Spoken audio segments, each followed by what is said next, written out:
Okay, we'll play in the opener now. 10 seconds. Coming straight to Cliff. 5, 4, 3, 2. Hey guys, welcome to the very first live episode of the Dr. Cliff Show. I am Dr. Cliff, and I'm super excited to introduce you to my new co-host. Hey everybody, my name is Dr. Rachael Cook. I'm also an audiologist at Applied Hearing Solutions. Super excited to have everyone here for the very first episode. It's been a long time coming, so we're excited to jump in.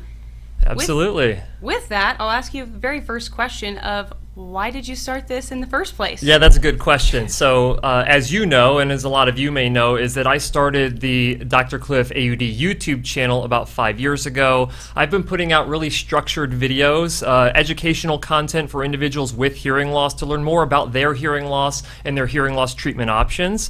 And I've progressed it over the course of the last 5 years, doing some more short form type content and all of that. But I really wanted to create a long form show that people could watch while they're driving to work or things like that, but really have it be more of like a laid back, we're live, so, being able to just kind of go back and forth with another human being is actually very rewarding, right? Instead of just talking to a camera. So this is really fun for me to be able to kind of continue to share the message in this different format than what I've done before. Right.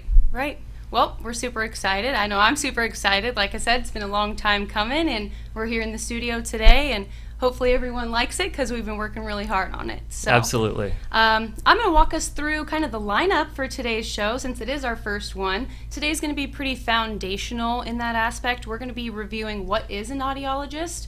We're going to talk about different educational requirements for that, kind of both of our backgrounds in audiology, the difference between ENT, audiologist, and a hearing instrument specialist. We'll also be doing a HearingUp spotlight for our very first HearingUp provider, Dr. Dawn Heiman, so she'll be on about halfway through. And then we'll talk about when to see an audiologist or why you would go see an audiologist, so scope of practice and all the different specialties within audiology. And then we'll wrap up with questions from the viewers, so please do not forget to leave questions on YouTube Live or Facebook Live. Chime in at any moment. What do you want to know? Let us know. Yeah, we have people monitoring that, so just make sure that you ask your questions and make sure that they're seen. We do this kind of towards the end of the segment today, but I'm sure that there'll be questions that pop up along the way for you guys. Make sure that you ask those questions. And again, we are live here. So when you ask the question, it's literally going to be going up live, and then we're going to be filtering through those. The best questions get on the show. Right. And and the fun thing is that, we're on a bunch of different platforms. We're on WTSMTV.com.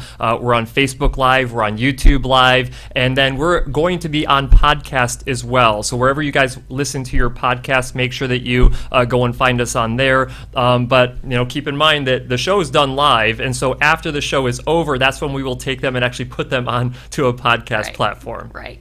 Yep.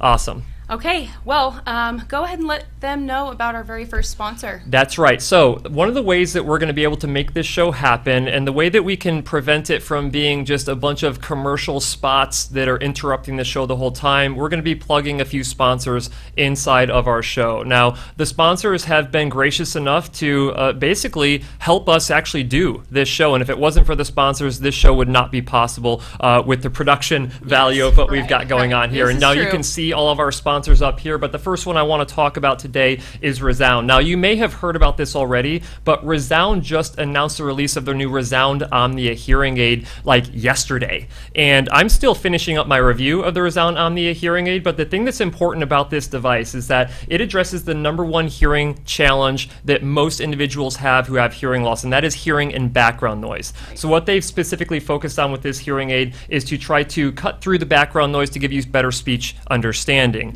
And they actually have some data that shows that they get up to 150% better speech understanding with the Resound Omnia hearing aid. And I know that this is for the audio nerds out there, but a signal-to-noise ratio improvement of 4.3 decibels, which in our world is absolutely massive. Yeah. And I had a chance to actually wear these hearing aids while I was at a conference this last week, and I switched it into front focus mode, and it knocked out that background noise to help me hear substantially better. So keep an an eye out for my review video. I will likely be posting that tomorrow morning, so if you're watching this live time right now, when you wake up in the morning, it'll probably be there for you to watch. We actually just selected these devices for a patient that we saw today in the clinic, so that was really cool. Yeah. That was really cool. They'll be available through your audiologist on August 25th, so not available to order just yet, but we will be anxiously awaiting. You'll have to wait patiently. You got another week, right? Exactly, another week. Okay, well with that, we're going to jump straight into our first segment here on what is an audiologist. So take it away. Let us know what you're. Yeah, so I mean, if you're watching my channel, you might already know what an audiologist is, but for a lot of individuals, I mean, right? By this point. Right? But an audiologist is someone who usually specializes in hearing loss and balance disorders. And when you start looking at what the educational requirements are for it, you typically go through your 4-year undergraduate university, and most individuals get into it from a perspective of, communication disorders and sciences and things like that. I did not. We'll get into that here in a minute. Yes. But after you're done with that 4-year undergraduate degree, you end up going to graduate school. And this is a clinical doctorate. It's not going to medical school, but there's a very specific course track that you go through. It's either 3 or 4 years, depending on the program that you go through. Most of them are 4 years, but you go through your first 3 years of that graduate program doing your didactic coursework, and then you go and do a bunch of different clinical rotations in a variety of different settings to give you kind of experience in all different aspects of audiology. And then for your 4th year, we call it an externship. You can think of it kind of like a residency to some degree, but you get done with your coursework, you end up going into a clinic that you work at for an entire year. We have an extern at our clinic, yes, we do. and that's going fantastic. In fact, we have another audiologist in our clinic right now who did her externship in our clinic, Dr. Leslie Balderas as well. And once you get done with your externship, you actually graduate and you become a doctor of audiology. Right. Sure enough. Any interesting coursework that was in that 4-year program that you had that sticks out to you? There probably was, but I cared about hearing aids off the bat, so I couldn't help it. But in terms of your background, obviously, you went through an audiology program too. Where did you go? I did. I went to the University of Texas at Austin, and it was amazing. And after that, I did my 4th year residency at the Austin VA. So I was working at Veterans Affairs. That was an amazing experience. I had phenomenal preceptors there, and it was just overall a great experience. Then I did a year at an ENT practice here locally, and now I'm at Applied Hearing Solutions. Absolutely. I just remember going through my coursework at University of Illinois at Urbana-Champaign. Had to drive like hours to get to clinical rotations because we were out in the middle of cornfields. Hopefully your experience was a little bit better than that. No, 15 minutes. Yeah, it was really nice, really nice. That's really nice. But, I did my externship out here in the Phoenix area working at a neuro-otologist office, so I got to see a lot of crazy different types of hearing losses, and it helped me be able to better fit individuals with complicated cases of hearing loss, which is a lot of what you had to deal with too, working at an ENT clinic as well. A whole lot of that. Absolutely. Quite a few medically complex patients on there. So what is really the difference then between, a lot of people ask this question, an audiologist, a hearing instrument specialist, an ear, nose, and throat physician, an otologist? Can you kind of give them some kind of background on that? Absolutely. I do think it's kind of confusing, right? So let's start first with an ENT. So an ENT, otherwise known as an otolaryngologist, that's going to be a physician that specializes in ear-related disorders. Also, nose and throat-related disorders as well, but a lot of the ear stuff. So in that aspect, they're going to be the ones that are going to be prescribing medications. They're going to be the ones that are completing surgeries. They're really working on the physical correction of hearing loss in terms of chronic ear infections and different kind of disorders like mastoiditis and things like that come up. So they're going to be the ones that are really handling the physical component of a hearing loss. Audiologists are going to be handling more of the hearing side of a hearing loss. So less about correcting the physical structure and much more about either amplifying to help that hearing loss, diagnosing and treating different hearing losses as well. in addition to that, they do a bunch of other things, which we'll jump into in the next segment about scope of practice, but things like balance disorders, sound sensitivity disorders, and things like that. For sure. And then a hearing instrument specialist, they are allowed to dispense hearing aid technology, and the educational requirements for that are it's just a shorter certification to get there. Yeah, absolutely. And 1 minute. all of them play an important role in this when it comes to treating hearing loss. I mean, but when you really look at it, it's about 90 to 95% of cases of actual hearing loss are in the scope of practice of an audiologist, a doctor of audiology. So while you may initially go to your primary care physician or initially go to an ENT, chances are is that you're always going to end up finding your way back to an audiologist to address whatever hearing loss concerns that you have. Right. So often I saw patients at the ENT practice where they came in to see ENT because their physician referred them. They get sent over to me. We realize that there's a treatable, aidable hearing loss there, and they continue their care onward with me at that point. Exactly. Right? I mean, it's almost like they never see the ENT again after that, unless they have some kind of medical issue or something along those lines. The ENT most of the time went, all right, and you will be seeing her from here on out. So, right, exactly. For the most part, most audiologists can diagnose and treat a large majority of hearing losses. Absolutely. And there are a bunch of different types of them out there. Again, in future weeks, we will get into the different types of hearing loss to help you guys understand your hearing loss a little bit better. Absolutely. And so I think it's time for our next sponsor, before we get to our HearingUp provider spotlight. So who do we got next? That it is. Next one we've got up is a brand called Eosera. They have an entire line of ear care products, essentially. So the one that we're going to be talking about today is specifically for ear wax, but they also have products for ear pain, itchiness of the ears, and even ear irrigation kits. So today we're going to be talking about Earwax MD. This is what we use in the office all the time. We've got tricky earwax removals. Earwax MD is clinically proven to remove that or dissolve that earwax in as little as 15 minutes. It's an innovative and patented formula that's super easy to use, and it gives you the ability to clean your ears out at home. Of course, we always recommend seeing a professional if you can, but sometimes it helps us out if you can kind of loosen some of that stuff up before you come in. Before we try to take that out. So you can find their whole line of products at CVS, at Walmart, at Walgreens, and at most national retailers. You can also visit their website. That's at www.eosera.com. That's spelled EOSERA.com. And they actually supplied us with a promo code. Look at that. Yeah. So if you use the promo code CLIFF20, you can get 20% off your entire purchase of their product line. So, that's awesome. Very generous of them. Yeah. And like I said, we use this in our clinic. It is extremely helpful to break down those impactions that just for sure we don't stand a chance. I've tested pretty much everything that you can use possible to soften earwax, and in my opinion, this is the best. Yeah. Perfect. Okay. Well, now I need you to introduce something that you just announced pretty recently. Yeah. And talk to us about HearingUp. Yeah, and you guys actually might see it here on my laptop. HearingUp. So I started this network of hearing care professionals about 2.5 years ago. And the whole point of this network of hearing care professionals was to find audiologists and hearing instrument specialists who focused on providing best practice care.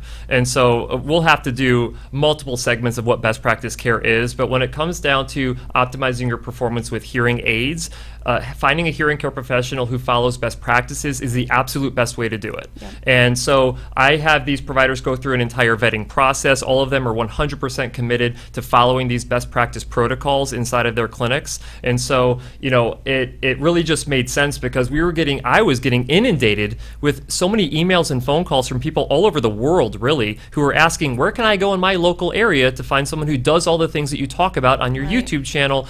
And this was the best way that I figured out how to do it, is to actually vet these providers and then tell the whole world, like, hey, if you have hearing loss and you want to treat your hearing loss, if you want it done well, go to a HearingUp provider. Yeah. Yep. And so what we decided to do then was to take just a short segment of time in our podcast to kind of introduce you to these providers, right? Because you have incredible providers that are within your network, and we want viewers to be able to connect with those people that are in their area. Absolutely. Right? So with that, I am extremely grateful and thankful to be able to introduce our very first HearingUp Spotlight provider, who is Dr. Dawn Heiman. Dr. Heiman is an audiologist. She is also the president-elect of the Academy of Doctors of Audiology. She's an adjunct professor at Rush University and the CEO and founder of Audiology, which is an online educational space for audiologists. She's been practicing audiology for 23 years and is a very passionate provider of best practice care. She currently practices audiology at Advanced Audiology Consultants. That's in Oak Brook, Illinois. And we are so happy to introduce you all to Dr. Heiman. Hey, Dawn. Hi. How are you? Okay, I'm not getting audio I'm not from either. Dawn, Hang on, and my Dawn. lip reading skills aren't necessarily the best in the world. But you can How hear about us now? apparently. Yes. Oh, I'm getting Oh. some of you now. Yeah. Awesome. Well, hey, thanks for joining us. Absolutely. Thank you for having me. So we just kind of introduced you there. Really nice long intro. We were talking about it beforehand, and you actually have more experience than all of the providers in my clinic combined, which is fantastic. But kind of tell us about your journey to becoming an audiologist. So, I'm your typical audiologist. I wanted to help people. And what I did was I started out with wanting to help children because it is like the best thing that we could ever do, right? And so 9 years of my career, I actually worked with children, and there are very strict protocols with treating children. Real ear measurement is required. Working with a team is required. And the commute into the city, though, in Philadelphia was a struggle, so I ended up starting my own practice and succumbed to the fact that I would have to see adults. And then the pediatricians found out that I was in the area, so I got to see half kids and half adults. But in that practice, I came to rekindle my love with just people in general and knowing that we're all big kids. And I never changed my protocols, though, including following through with rehab with the adults and making certain that they are treated as if, something, our hearing, one of our 5 basic senses, has changed, and they need all the attention in the world. And I don't think we should cut corners with the adults, where sometimes that happens. It absolutely does. I love what you said about that there, about we're all just big kids. That's something that I'm definitely gonna take with me on that, because it's so true. So tell us a little bit more about your practice. So my practice now, my second practice, is in the western suburbs of Chicago. We originally started in Oak Brook, added a second office in Woodridge. With COVID, we shut down the Oak Brook office, and now we're moving back to Oak Brook. We're still in the western suburbs, and we tailor it to those who mainly need the most attention, if that makes sense. Like I see a lot of second opinions. I correct a lot of people's work. We have always been hands down, making certain that everyone gets their measurement. We make sure that we verify everything. We're doing speech and noise testing. And I also do auditory processing evaluations and auditory training therapy with those who maybe have normal hearing, maybe they don't, but if they're struggling, I'm helping them. That's awesome. I think the way that you and I practice, the way that we practice all together here, is very similar. And as you know, obviously, I'm pretty much well known around for being all about best practices. So tell me a little bit about, like, you decided to join the HearingUp network, likely because the message that we're putting out there about high quality care is something that resonated with you. So talk to me about best practices and you and your clinic here a little bit. So like I said, I was already doing it. What was frustrating for me was that people would come to me and say, I wish I found you 5 years ago. Yeah. And it really rang true with me, Cliff, with you being able to reach those that were in need and tell them, look, I have a place for you. And I'm like, well, that just makes sense for me to be, basically the Hearing Up Network is a directory for finding providers that are going to do good care. Right. Yeah, I mean, it's a really easy thing when it's like, okay, well, I'm doing all of these things anyway because patients deserve that. And like you said, I mean, there's a lot of corners that are being cut out there in the industry. And sometimes it's not even the provider's fault, right? They just don't have time to spend with their patients based on how whatever clinic they work at is set up. And so it's hard to kind of, say anything bad about the providers necessarily, but, there's a lot of people out there who are struggling to hear. And, we get this, message of over-the-counter hearing aids coming out, which I am a supporter of, and we'll talk about that likely next week. Yep. But there's people out there that's not going to work for, and even if they think it is, it for some of them it won't. And so those individuals, they need a higher quality of care if they're actually going to achieve their highest level of outcome. Absolutely. There are some businesses, clinics that are so busy just helping with the surgical treatments, and people may be referred there and they've had their hearing evaluated, but it's not their fault, but that clinic didn't have enough time to spend with them, to spend the extra time that they needed, where our clinic is tailored towards just taking the extra time.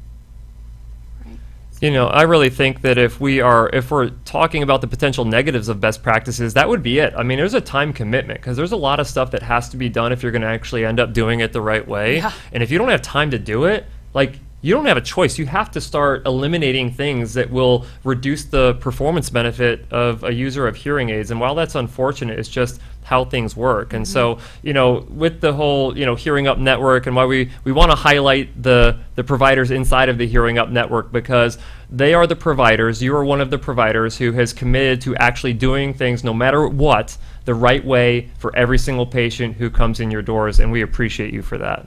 We definitely do. So, Dr. Heiman, please tell any listeners or viewers where they can find you.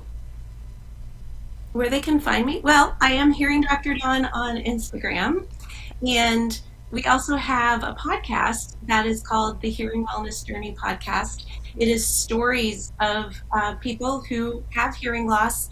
It's not always perfect, but it's sometimes nice to commiserate with others, and there are helpful tips and tricks that are there as well. You can go to the hearingwellnessjourney.com and find the podcast. And then if you're in Chicago, just Google search Advanced Audiology Consultants. We get a pretty good draw, even sometimes from Wisconsin and in Indiana for sure. Yeah, familiar with that for sure. That's back in my old stomping grounds too, because I'm from Morris, Illinois, and Right. Dawn is definitely back from where I used to hang out a lot. So, Dawn, thank you so much for joining us on the Hearing Up Spotlight today. I really appreciate you, and I look forward to many, many more conversations. We're actually friends outside of this too, so that's kind of fun as well. Thank you, Dawn. We really appreciate it. Thank you so much, and congratulations on your new podcast. Awesome, thank you. Thank you. She's great. She's the greatest. Yeah, she totally is. I mean, I know that there's other people out there who are also great. Dawn is the greatest. Yep. And one time when I was in an appointment with you, one of our patients came in and said, hey, guess what? I just got my mom set up with Dr. Heiman. I know. So, I love it. I absolutely love that. That's the thing. I mean, the Hearing Up Network was really designed for individuals to find a provider in their local area. So when I have a patient who's a patient of mine or a patient of yours out here, if their family members or friends live next to an area that has a Hearing Up provider, I'm absolutely recommending they go to a Hearing Up provider instead of making the trip out here to see us. Of course. Okay, moving in to the next sponsor segment, which is... Yes, ESCO. I'm super excited about this one. So ESCO is, I talk about it a lot in my videos, about all these small, teeny tiny hearing aids that you can get. And that's great until you actually drop one on the ground, you can't see it, you kneel down on it and break it. And now here you have to file for like a loss and damage claim because that hearing aid is not repairable at that point. And so ESCO, basically, it allows the situation where if you use your loss and damage insurance, they have a product that you can reinsure your devices through ESCO to where if you lose them again, that cost does not come out of your pocket for having to buy a whole new hearing aid. Because in case you're not aware, you only get one time loss and damage insurance coverage on your devices. And if you lose it, or if you use it, that is it. You don't get to get it back again. So ESCO gives you a way to where if you were to actually lose your hearing aid and have to file your loss and damage or damage it beyond repair, you can actually reinsure it. So then if you lose it or damage it again, you get them to replace your hearing device for you. Right. And this works hand in hand with your hearing care professional as well. And so these types of accidents, they don't happen when you're expecting them to happen. They happen when you don't expect them to happen, right? Yeah. And so, protect yourself. It's always a good idea. Now, while I do suggest that you register your hearing devices with ESCO, the Reminder Care Program, you can actually take and register your devices. So once you start going out of warranty, they can remind you and say, hey, now it's time to actually purchase your own insurance for these devices. And when you do that, you actually get a $10 gift card through ESCO. And all you really have to do is go to esco.com/Dr. Cliff. That is esco.com/Dr. Cliff. And if you go there and just register your hearing aids, you can actually get that $10 gift card. And then, of course, you can look at all of the other products that they have there. And you can even ask your hearing care professional about it. Right. Yeah, you don't even have to purchase anything at this point, and I think it's a great thing to do because a lot of patients don't even know when their warranties are expiring, and so they end up in this situation where they break it or they lose it and they didn't know that they were out of warranty. So if you do not have that additional insurance on your hearing aids, it's probably a good idea to look into it, and ESCO is definitely going to be the company to do that with. Absolutely. All right, so now we're moving on. We have to get into, okay, now you know what an audiologist is, kind of what they do, but when is it actually time to see an audiologist? And why would I go see one? Of course. So we're going to review a couple of different reasons why, but I think we've got to start with the first and foremost, or the most obvious one, correct? Hearing loss, right? So hearing concerns, difficulty hearing TV, difficulty hearing your family members in the car. I know a lot of patients will start off by saying, everyone around me mumbles, right? Or if people would just speak up, I could hear them. Generally, that's a pretty good indicator that you might need to get your hearing checked. Yeah, absolutely. And, I think everyone kind of initially perceives it as it's not a me problem. It's everyone else just has marbles in their mouth. You hear that one all the time. You're not speaking clearly to me. You're not facing me. Like all of these things where like the tail ends of sentences kind of go away and you're just not getting it, or someone asks you a question and you respond back with something completely off the wall, and it's because you just didn't actually hear certain components. Right. And I think it's really important to kind of delineate here that hearing and understanding are two completely different things. Just because you hear something doesn't mean you're actually going to understand what was being said. Right. And if that is the type of thing that's starting to happen to you, then there is a solid chance that you actually have a hearing loss, and that is definitely within the scope of practice of an audiologist, is to identify the hearing loss and to essentially administer treatment for that hearing loss. Right. But hearing loss is only one part of the scope of practice of an audiologist. So what are some of the other things that we focus on? Absolutely. So another subspecialty, I guess, of audiology that a lot of people don't know about is balance disorders. So completing these balance disorder tests and kind of determining what may be causing an issue with your balance, whether that's general dizziness, whether that's vertigo, whether it's more of a sudden condition, or whether it's something chronic that you've been dealing with for years. Very generally, the first thing, if you go to see an ENT for that, the first thing they're going to do is go, okay, we need you to go see our audiologist. That's because several balance conditions can pop up on a hearing test, and we can actually start to identify and figure out what balance condition is occurring based on different configurations on the audiogram or on the hearing test results. Yeah, it's always funny when someone asks, like, wait, why do I have to get a hearing test if I have dizziness issues? Yeah, I had to explain that every day, I felt like, because they're like, I'm not here for that, though. And I was like, but in a way, you are. Right. I mean, when you look at, and we may not be fully aware of the anatomy here, whoever's watching and listening to this podcast, but the hearing organ and vestibular organs are like connected together. And so what happens with one can oftentimes affect the other one. Absolutely. And so we really have to have a full understanding of that. And that is within the scope of practice of an audiologist to be able to identify. Now, some audiologists specialize in completely other things. You actually heard Dawn talking about, or Dr. Dawn Heiman talking about that she does auditory processing disorder, right? So that is within the scope of practice of an audiologist as well. And if I were to break that down very simply, because I am not an APD specialist, it's that when sound can make it to your brain, but your brain just can't put it together well. And so going to someone who specializes in auditory processing disorder, they can actually take you through the diagnosis of that and the treatment of that to actually make your brain work better as far as that goes. For sure, right? for sure. We've got other disorders that fall into what we call sound sensitivity disorders as well. And a lot of people struggle with these ones. So things like tinnitus, so buzzing, ringing in the ears, or any type of sound. A lot of people describe it as crickets or cicadas or things like that. That would fall into the class of sound sensitivity disorders. We've got patients that have abnormal sound tolerance issues, where normal, everyday, average sounds actually come through at uncomfortably loud levels. That falls into that class as well. Or even things like misophonia, where things like other people chewing or clicking pens actually evokes an emotional response out of them. So all of those also fall into the scope of audiologists.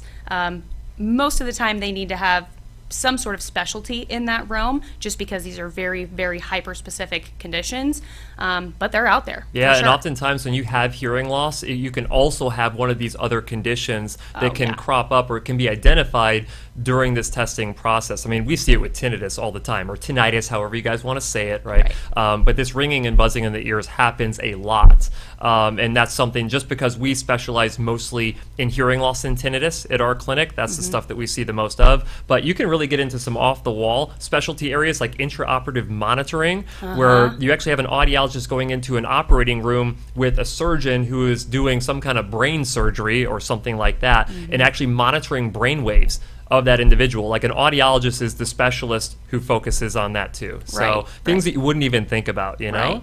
And I do think that in the future, moving forward, I think we're going to have a lot of, episodes, right? A lot of time to talk about way these too many, different things. too many episodes. Way too many episodes. So we'll be able to review a lot of these things, episode by episode. Absolutely. Hopefully get some really great specialists in here to talk about these different subspecialties For sure. as well. And, we just got done talking about tinnitus, and the next sponsor here actually has a product for that. That they do.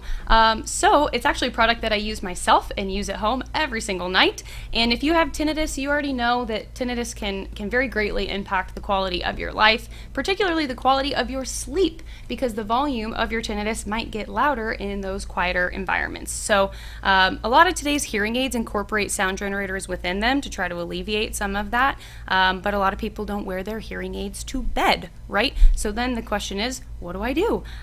So that's where Sound Oasis sound machines come in. So Sound Oasis is the world leader in sound therapy systems used to treat tinnitus. They offer a wide assortment of different types of sounds, natural sounds, synthetic sounds, things to try to help your brain kind of focus in on those more soothing sounds while blocking out some of that tinnitus perception. Their Sound Oasis machines are recommended by audiologists all over the world, and they actually are contracted with the VA as well. And that's how I found out about Sound Oasis initially, was during my externship year.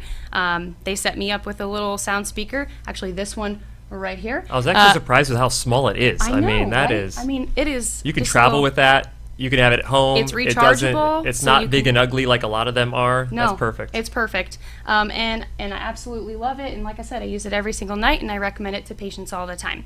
So if you are interested in getting one of these on your own, they also have a very wide product line, so we will definitely be reviewing more of these products episode by episode. But you can visit soundoasis.com, and they were also nice enough to supply us with a promo code for listeners and viewers. So you can use the promo code SLEEP, and that will get you a 20% discount on any of the Sound Oasis products. Sign me up for that. Yep. I want to get one of those. Awesome. Perfect. Well, with that, we are moving on to our final segment here, where we are going to be taking some questions from the audience. All right, looking forward to this. And this is one of the main reasons why I wanted to start this show, is so we could actually get some insight as to the questions that individuals with hearing loss are actually having on a daily basis, that they're having struggles in actually getting answered. So Right. Let's see what we got. Okay. First question up there says, I already know I have hearing loss. What is an audiologist going to tell me that I don't already know? Yeah, I mean, just understanding that you have hearing loss is just the first step. There are so many different nuances and specifics when it comes to hearing loss in and of itself that an audiologist would be able to inform you about. And so even if you think like, oh, I just need hearing aids, I just need to increase the amplification of sounds, it is much, much more deep than that. Yeah. And so an audiologist is going to be able to take you through a full battery of testing. Things that you're not even thinking about, I guarantee it, will end up coming up in that particular test that they can counsel you on. We had a specific one today, and I'm just going to elaborate on this a little bit. Individual comes in, they have trouble in background noise, brought in audiograms from other places that they had gone to get a hearing test from, and there was no speech and noise test. And so they're wanting to know if they can actually hear better in background noise. And I'm like, well, I don't know until I actually know what your result of this particular test would be. Fortunately, she ended up having a good score on that test, which indicates to me that we don't need to take the step of going with assistive listening devices and all of that, that we can actually do it with hearing aids. But there's actually data out there that shows that your performance in background noise will improve with hearing aids set up a particular way. Right. So, that particular way is by following best practices and performing real ear measurements. So there's a lot of little things when it comes down to it, from things that your audiologist can fill you in on. Yeah, goes beyond just the hearing test portion of things, right? Hearing loss is just one component of it. There's a bunch of other components to it too, things like cognition and working memory, and I mean, I could go on and on and on, but there's a lot of things that an audiologist can fill you in on with that. Well, we had the other concern today where there was an asymmetrical hearing loss, where one ear was better than the other. Now we're starting to wonder, okay, is there an acoustic neuroma in play here, like a tumor growing on the auditory nerve, or is Right. there not? Could it be something else? Well, you need to actually get tested to identify these different things about your hearing to make sure that that you get treated the right way, or that you get referred to the right medical professional to address these concerns. Yeah, that sometimes there are referrals that are definitely needed, and that can come from having just a hearing test done. Because if you'll recall in that appointment as well, she had the perception that her ears were identical. Exactly. She said, no, I can't pick which one's better or which one's worse. And then when we looked at the test, they were very different, right? And big surprise, that means that the programming of the hearing aids have to be completely different between the ears. Right. All right, another question here. That was a great question, by the way. So what is the difference between an audiologist and an ENT? This is from Barbara out here in Arizona. Now, you worked at an ENT clinic, so you're very qualified to be able to answer this question. I did. Okay, well, we touched on it a little bit in the beginning, but depending on when you popped in, maybe you weren't there for that part. So an audiologist and an ENT. To me, an ENT is really focusing on the physical aspects of a hearing loss, more of the medical side of a hearing loss in terms of, do you need a prescription? Do you need a medication? Do you need some sort of surgical intervention? How can we get the anatomy back and working the way that it needs to be?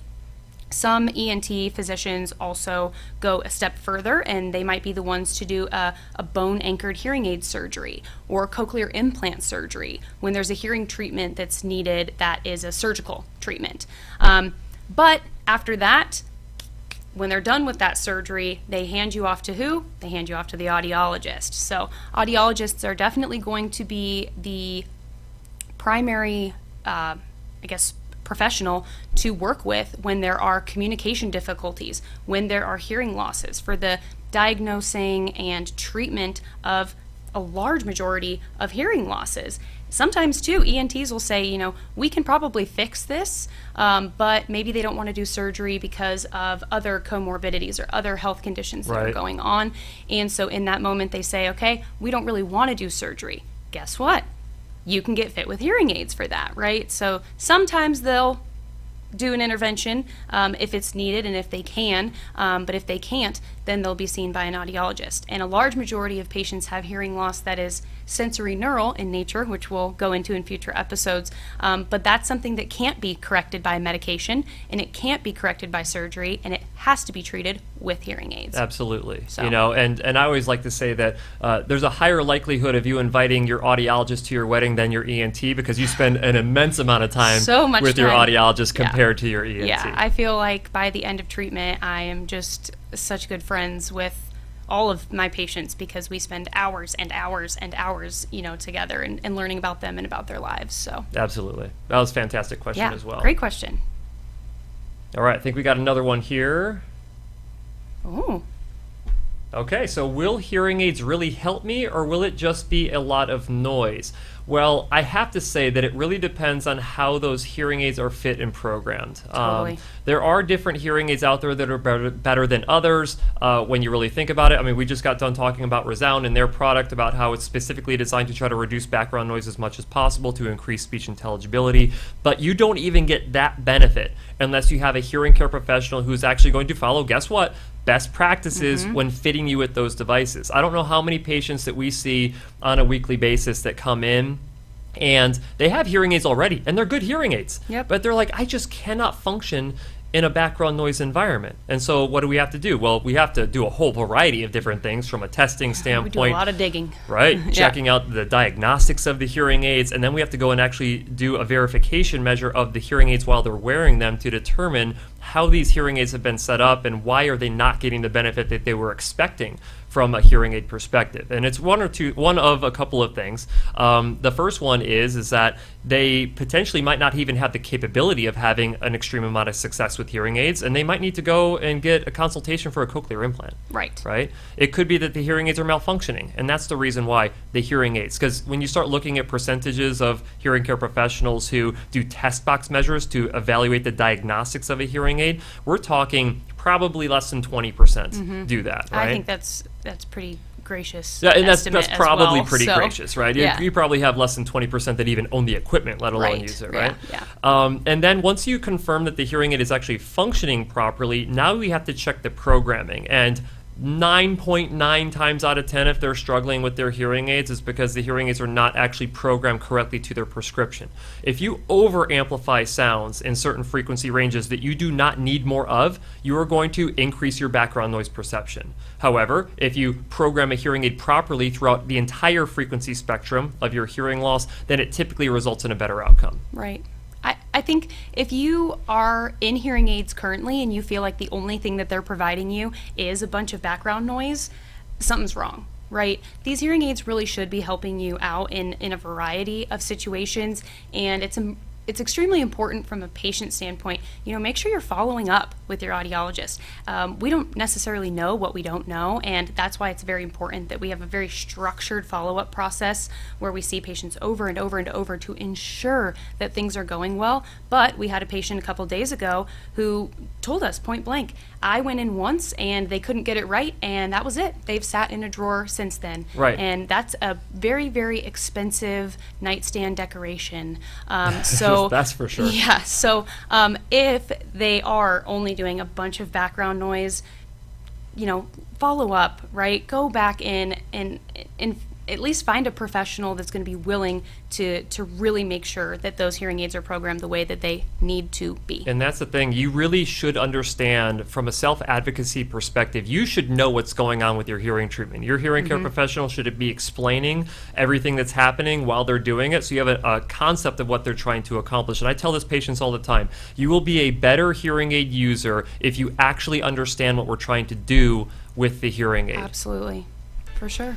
Awesome. Well, this has been fun so far. I cannot believe we've been talking for nearly 45 minutes. I know. At this point. You know, there's a couple of things here is that, first off, we really thank you for joining us on our inaugural episode here. But if you're not aware yet, you will be able to find this on wherever you listen to podcasts. We're on WTSMTV.com, airing live there. We're on YouTube Live. We're on Facebook Live, which is, chances are, that's probably where one of those stations is where you're watching us right now. You may have noticed that we have these little coffee mugs here on the table. We do want to give a giveaway because people were asking about these coffee mugs. So we do want to give a giveaway, but you have to make sure that you like and subscribe to the channel. Make sure that you share this and leave a comment in the comment section to make sure that we'll go through there and actually find someone to randomly give away the camera or the give away the mug to. So Right. Thank you so much for joining us. Thank you. Of course, It's been great having you Thanks, on. everyone, and we'll see you all next week, 4 p.m. Be there or be square.